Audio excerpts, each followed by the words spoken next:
पुणे शीघ्रता से विकसित होता हुआ एक शहर, जिसके चारों ओर उपनगरियां विस्तार हो रही हैं। पुणे सूचना प्रौद्योगिकी के क्षेत्र में अग्रणी शहर है। पुणे में पुराने और नए दोनों का समावेश है। विश्राम बागवाड़ा पुणे के आखिरी पेशवा शासक के महल के सामने स्थित है चहल पहल वाला तुलसी बाग, ग्राहकों का पसंदीदा बाजार। 1886 में बना महात्मा फुले मंडई फल और सब्जियों का थोक बाजार शहर के बीचों बीच है।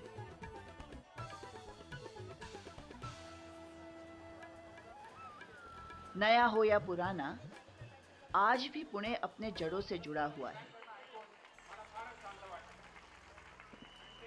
ये पुणे ही है जहां 10,000 से भी अधिक महिलाएं हर वर्ष ऋषि पंचमी के दिन एकत्रित होती हैं गणपति के दर्शन के लिए।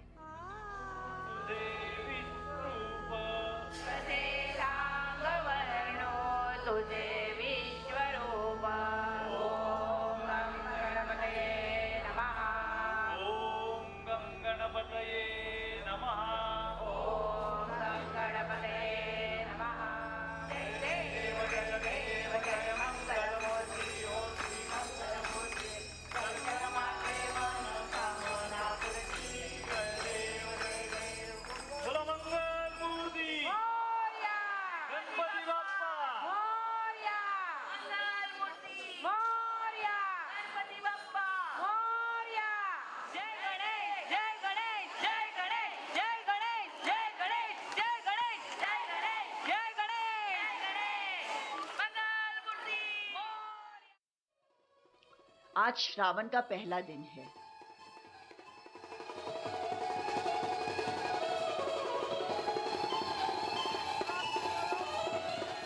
और इस शुभ मुहूर्त में अनेक नौजवान विवाह के बंधन में बंधने जा रहे हैं। ये बारात ग्रीस से पुणे आई है। आज ग्रीस से आए अनास्तासिस और पुणे की कल्याणी विवाह करने वाले हैं।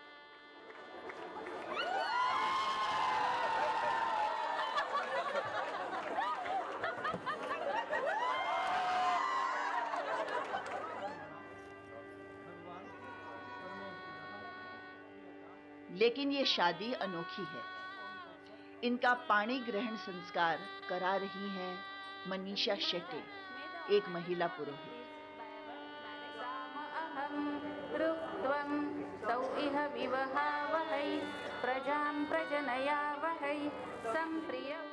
उनकी मदद कर रहे हैं गुरु प्रदीप देव।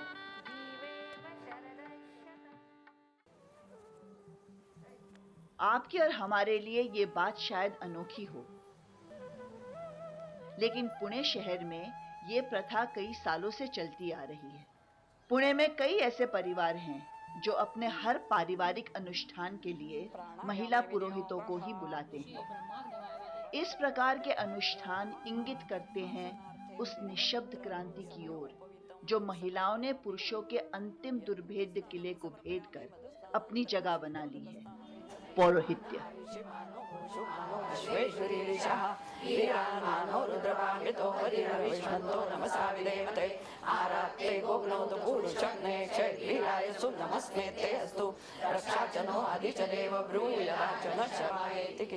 वैदिक काल में सम्मत पौरोहित्य करने वाली महिलाओं को ब्रह्मवादिनी कहते थे। मान्यता है कि वैदिक काल में वेद रूपी ईश्वर की वाणी सुनने और वेद सम्मत यज्ञ कर्म के द्वारा लोगों को सुनाने का सौभाग्य पुरुषों के साथ साथ 27 महिलाओं को भी प्राप्त हुआ था। अतः ये कहा जा सकता है कि आज की महिला पुरोहितों ने ब्रह्मवादिनियों की परंपरा को पुनर्जीवित कर दिया है। नमो भगवते चंद्रायै अनामिकाभ्यां नमः कवचाय तां पद्मिनीं शरणं प्रपद्ये लक्ष्मीर्मे नश्यतां तां वृणे चंद्रा हिरण्मयी लक्ष्मीं जातवेदो महावः तां हेममालिनी। मध्यकाल से महिलाओं को पौराणिक मंत्रों का पाठ करने की अनुमति तो थी, पर वैदिक मंत्रों की नहीं।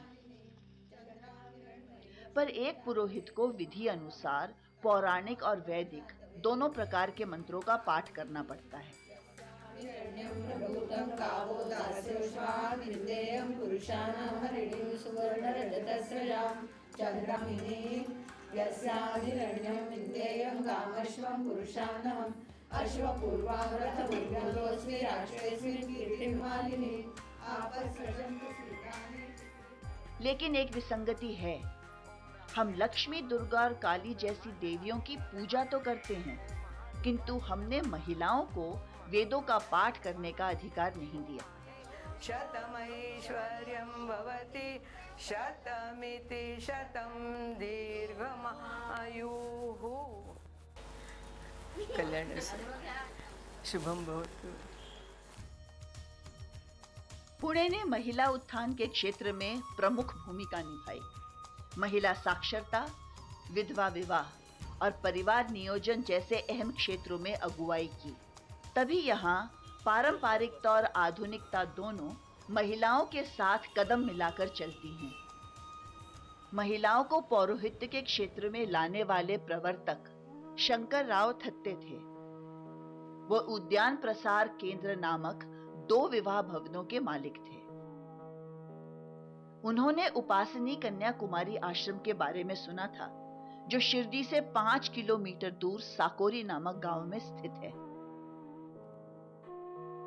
इस आश्रम की स्थापना उपासनी महाराज ने की थी। यहाँ सती गोदावरी माता ने औरतों को वैदिक स्तोत्र और पूजा के कर्म कांड के विधि विधान के बारे में गुरुजी से शिक्षा दिलवाई। मामा थत्ते ने उनका अनुसरण करने का निश्चय किया। उन्होंने गोदावरी माता से आग्रह किया कि वे उनकी छात्राओं को प्रशिक्षित करें और फिर साल में 3-4 बार साकोरी आश्रम की महिला पुरोहित उद्यान कार्यालय में प्रशिक्षण देने आने लगी। यह बात है 1976 की। पहले दल में केवल 16 महिलाएं थीं और फिर कुछ ही सालों में 76 महिलाएं प्रशिक्षण प्राप्त कर चुकी थी, जो विभिन्न जातियों की थी। आज इसकी कई वरिष्ठ छात्राएं स्वतंत्र रूप से अनेक धार्मिक ग्रंथों और कर्म कांड का प्रशिक्षण देती हैं। गंगे यमुने सरस्वती शतुद्री सोम सचता परुष्ण्या असिग्न्या मरुदेवितस्तयार्जी के शृणुया सुषोमया। वे अपने छात्रों को विस्तार से पूजा सामग्री के उपयोग प्रयोग की विधि और क्रम से पूजा विधियों को संपन्न करने की शिक्षा देती हैं। आता उत्तरेचा कलश कुठला आहे? हां, तर त्याला अक्षता 4 वेळा व्हायची. हां, धारयित्वा आशिष प्रार्थयते प्रार्थनामा मातृदेवो भव पितृदेवो भव आचार्यदेवो भव अतिथिदेवो भव सर्वेभ्यो ब्राह्मणेभ्यो नमो नमः। पुणे स्थित एक दूसरी संस्था ज्ञान प्रबोधिनी ने भी इस चुनौती को अपनाया। 1990 से इसने महिलाओं को भी पौरोहित्य में प्रशिक्षित करना शुरू किया। भूतोऽस्मि राष्ट्रेऽस्मिन् प्रादुर्भूतोऽस्मि राष्ट्रेऽस्मिन् प्रादुर्भूतोऽस्मि राष्ट्रेऽस्मिन्। ज्ञान प्रबोधिनी के पौरोहित्य परीक्षाओं में उत्तीर्ण होने के बाद ये महिलाएं कोई भी अनुष्ठान इन्हीं पुस्तकों के माध्यम से आसानी से करा सकती हैं। जब उनकी मां गुजरी तो प्रसिद्ध अभिनेता डॉक्टर मोहन अगाशे ने ज्ञान प्रबोधिनी को ही उनका अंतिम संस्कार करने के लिए चुना। इस अवसर पर परंपरागत अनुष्ठान होते हैं। उनका मतलब बिना समझे हम मां का अंतिम संस्कार नहीं करना चाहते थे, इसलिए हमने ज्ञान प्रबोधिनी से संपर्क किया और चूंकि उन्हीं ने एक महिला पुरोहित को भेजा, यह कार्य उनके हस्तक किया गया। पौरोहित्य करणाऱ्या ज्या महिला होत्या त्या महिला असल्यामुळे आम्ही तो कार्यक्रम त्यांच्यातर्फे केला। भृंगराज पत्राणि स्वधा नमः दीपः स्वधा नमः। लेकिन हर किसी को महिला का ये रूप मान्य नहीं है और इसके लिए अनेक कारण दिए जाते हैं। पौरोहित्य करने के लिए महिलाओं को सही समय पर मुंज करवाकर वेद पाठशाला में जाकर वेद अध्ययन करने के बाद ही पौरोहित्य करना चाहिए। मैंने 1990 में शंकर सेवा समिति में पढ़ाई शुरू की। 3-4 साल के बाद मैं एक पुरोहित के पास गई और कहा कि मुझे कुछ नया सीखना है, क्योंकि वहाँ शिक्षा कुछ सीमित थी। और फिर 1995 में ज्ञान प्रबोधिनी आने लगी। गुरुजी की शिक्षा, ज्ञान प्रबोधिनी की कक्षा और उद्यान प्रसार का शिक्षण, इस तरह तीनों जगह मेरी कसरत हो जाया करती थी। मुझे ये कार्य करते करते 20 या 22 साल हो गए।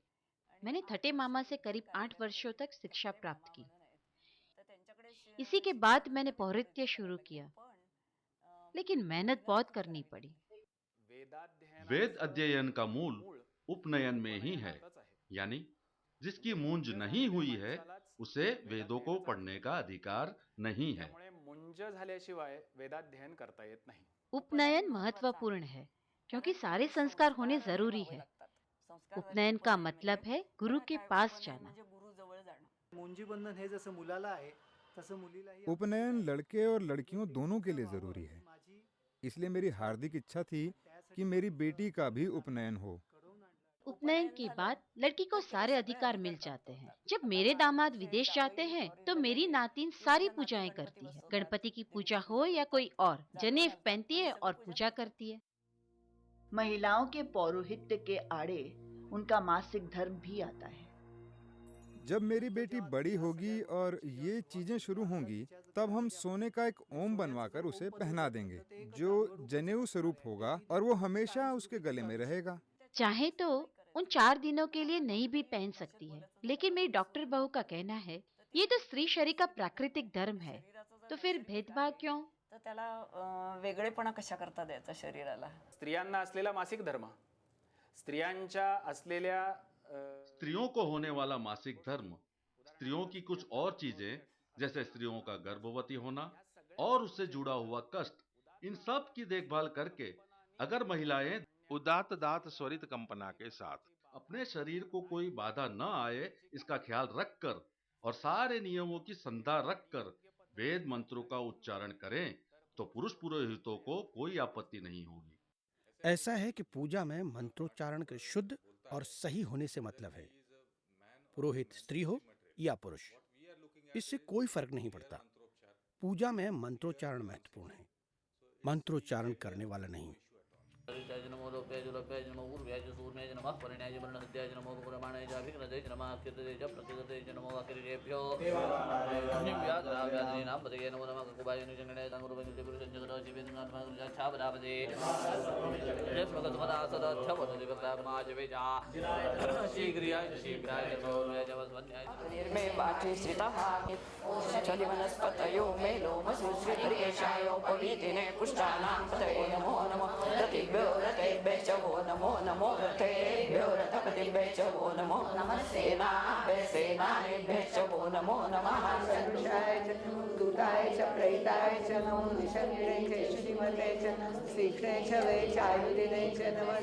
दश प्राचीर दश दक्षिणा दश प्रतीचीर दशोदीचीर दशोर्ध्वास्तेभ्यो नमस्ते रुद्राय विष्णवे मृत्युर्मे पाहि। ओम परमात्मने नमः। ओम सूर्याग्निलोचनाय नमः। ओम हिरण्यरेतसे नमः। ओम पाशविमोचकाय नमः। ओम रूढ़ाय नमः। स्त्रियों ने पौरोहित्य करना चाहिए क्या? क्यों नहीं?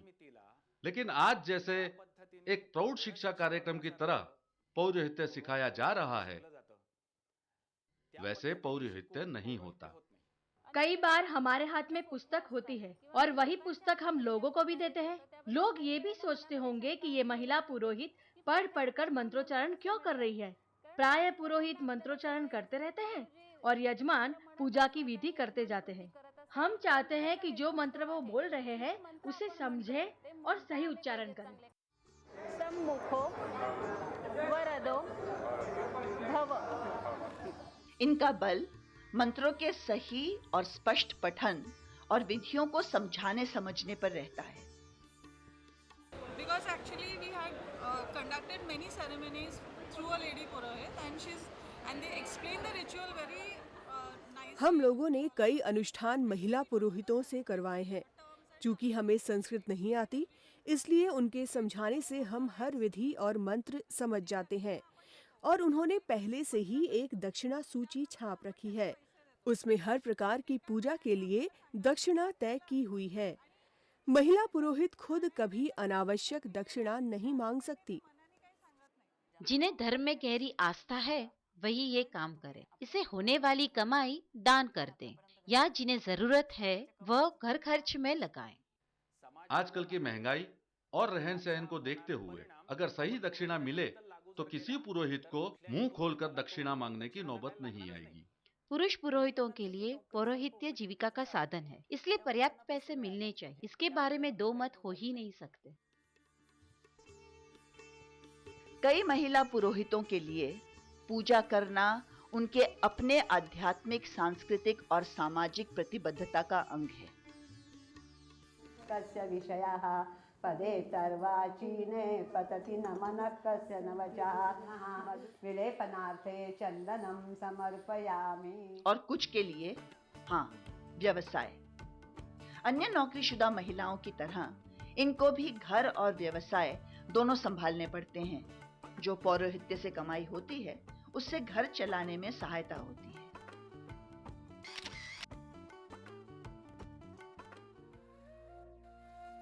महिलाओं के पारंपरिकता की सीमाओं को लांघने पर कई प्रश्न खड़े होते हैं। तिच्या कपाळाला, तुमच्या कपाळाला देवता स्वस्याम्प्रयन्ते पथ्याम अभ्यद्यन्ते स्वस्यवेतप्रयन्ते स्वस्युद्यन्ते स्वस्युद्यन्ते ओम स्वस्यन इन्द्रो वृद्धश्रवाः स्वस्यन पूषा विश्ववेदाः स्वस्यन साक्षो अरिष्ट। प्रश्न इन महिला पुरोहितों की क्षमता, जटिल विधियों को दक्षता पूर्वक संपन्न करने और संस्कृत निष्ठ वैदिक मंत्रों के शुद्ध पठन को लेकर भी किया जाता है। सर्वतो मां पाहि पाहि समन्तात् स्वाहा। ओम त्वं वाङ्मयस्त्वं चिन्मया त्वम् आनन्दमयस्त्वं ब्रह्ममयः त्वं सच्चिदानन्दाद्वितीयोऽसि त्वं प्रत्यक्षं ब्रह्मासि त्वं ज्ञानमयो विज्ञानमयोऽसि स्वाहा। एवं ध्यायति यो नित्यम्। आम धारणा के विपरीत महिलाओं ने न केवल पौरोहित्य किया बल्कि वेद और उपनिषद के कई अंश भी लिखे। हाँ, ऋग्वेद में महिला पौरोहित्य का जिक्र है। ऐसा माना जाता है कि वेद ईश्वर के निश्वास है और ऋग्वेद में 3 ऋचाएं ऐसी हैं जो महिलाओं ने रची है, इसलिए उन्हें विशेष मानना चाहिए। उदाहरणतः 10वें मंडल में 39वीं और 40वीं ऋचाएं घोषा नाम के सूत्रकर्ती ने रची है। 40 क्रमांकाची जी ऋचा आहे ती घोषा नावाच्या सूत्रकर्तींनी रचलेली आहे। अपाला ही आत्रेय ऋषि की कन्या अपाला ने 18वें मंडल में 51वां सूक्त रचा है। अथर्ववेद में 11वां मंडल 5वें सूक्त और 18वीं ऋचा में उल्लेख है कि कन्या अपने ब्रह्मचर्य के योग से तरुण पति प्राप्त करती है। आणि त्याच्यामध्ये स्पष्ट उल्लेख आहे की कन्या ब्रह्मचर्याच्या योगाने तरुण पती मिळवत असते। डॉक्टर पाटस्कर पुणे स्थित वैदिक संशोधन मंडल की निर्देशिका हैं। उनका कहना है कि महिलाएं वैदिक श्रौत यज्ञ में भाग लेती थीं। दर्शपूर्ण मास पद्धति नामक ग्रंथ में यजमान की पत्नी द्वारा यजुर्वेद संहिता के इस मंत्र पाठ का उल्लेख है। यजमान की पत्नी श्रोत यज्ञ में इस वैदिक मंत्र का पाठ करती थी। Actually recites the Veda mantra. The mantra is adabdena tva chakshusha avapashyami agner jivhasi suhur devebhyo Dhamne Dhamne में भव यजुषे यजुषे। जब यज्ञ में महिला यजुर्वेद संहिता के मंत्र का पाठ करती थी तो इसका मतलब है कि उसने इसे जरूर सीखा होगा। दूसरा उल्लेख काशिका नामक ग्रंथ में है जो प्रसिद्ध वैयाकरण पाणिनि की अष्टाध्यायी की टीका है। Now the topic dealt with by this commentary is इस टीका का विषय है पति शब्द का स्त्रीलिंग रूप। पति का स्त्रीलिंग पत्नी होता है। यहाँ पत्नी उस महिला को माना गया है जो अपने पति के साथ श्रोत यज्ञों में भाग लेती थी। जो महिला यज्ञ में भाग नहीं लेती थी, उसका उस यजमान से केवल विवाह हुआ था वह सिर्फ भार्या हो सकती थी, पत्नी नहीं। It means Patni is the lady who directly participates or who is involved in the Shrauta Yajna along with her husband. ग्रामस्य पतिः इयं ब्राह्मणी। इसका अर्थ है कि अगर एक महिला श्रोत यज्ञ में भाग ना ले और वो ग्राम की मुखिया है, तो वह महिला ग्रामस्य पति ही कहलाती थी। वैदिक युग में स्त्रियों को अनेक अधिकार प्राप्त थे। एक बार प्रसिद्ध विद्वान मंडन मिश्र और शंकराचार्य में जब शास्त्रार्थ हुआ था, तब हार जीत का फैसला मंडन मिश्र की पत्नी ने किया था। आजकल स्त्रियां हर क्षेत्र में आ गईं, तो फिर इस क्षेत्र में उन्नति क्यों न करें? सर्वच क्षेत्रात चांगल्या काम करतात, मग हेच क्षेत्र का बाजूला असावं? साल 2000 में मैंने अलग-अलग पाठशालाओं में जाकर सर्वेक्षण करने के बाद पाया कि पुणे में 6000 से अधिक महिला पुरोहित थी और आज पुणे, मुंबई, नासिक, वाई, त्र्यंबकेश्वर इत्यादि स्थानों को मिलाकर महाराष्ट्र में 10,000 से अधिक महिलाएं पौरोहित्य का काम कर रही है। महिला पौरोहित्य करतात।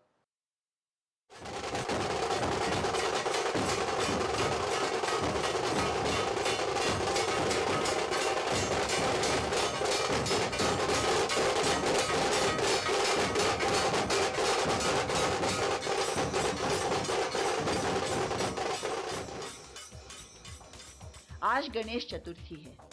अगले 10 दिन तक पूरा शहर रमा रहेगा गणपति की पूजा में। गणपति जो हर शुभता के देव माने जाते हैं। आज युवा और वृद्ध, धनी और निर्धनी, हर पुणेवासी इनका अपने हृदय में स्वागत करेगा।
इन्हीं दिनों में गणेश यज्ञ भी किया जाता है गणपति को प्रसन्न करने के लिए। सैषा गणेश विद्या गणक ऋषि गायत्री संध्या। ये यज्ञ पुणे में महिला पुरोहित भी करती हैं। जायमान उद्यन समुद्रादु तवा पुरीशात शैनस्य पक्षाः ऋणस्य बाहु उपसुत्य मयि जातन्ते अर्वन् स्वाहा। नित्यं त्वं शक्तित्रयात्मकः स्वायोगिनो ध्यायन्ति नित्यं त्वं ब्रह्मा त्वं विष्णुस्त्वं रुद्रस्त्वं इन्द्रस्त्वं अग्निस्त्वं वायुस्त्वं सूर्यस्त्वं चन्द्रमा त्वं ब्रह्मभूर्भुवस्वरों स्वाहा। ओम गणाधिपूर्वमुच्चार्य। और ये महिलाएं एक बार पुनः ब्रह्मवादिनी की परंपरा को पुनः जीवित कर रही हैं। ओम एकदन्ताय विद्महे त्वं ब्रह्मा त्वं विष्णुस्त्वं रुद्रस्त्वं इन्द्रस्त्वं अग्निस्त्वं वायुस्त्वं सूर्यस्त्वं चन्द्रमा त्वं ब्रह्मभूर्भुवस्वरों स्वाहा। समय बदल चुका है और बदल चुकी हैं लोगों की मान्यताएं। महिला पुरोहितों ने पुरुषों के अंतिम दुर्भेद्य किले में अपना स्थान बना लिया है सदा सदा के लिए। वे घोषणा कर रही हैं कि मोक्ष देने दिलाने का अधिकार उनका भी है, कि वेद रूपी ईश्वर की वाणी सुनने और सुनाने का अधिकार उनका भी है, कि ब्रह्मवादियों के समकक्ष ब्रह्मवादिनी बनने का अधिकार उनका भी है।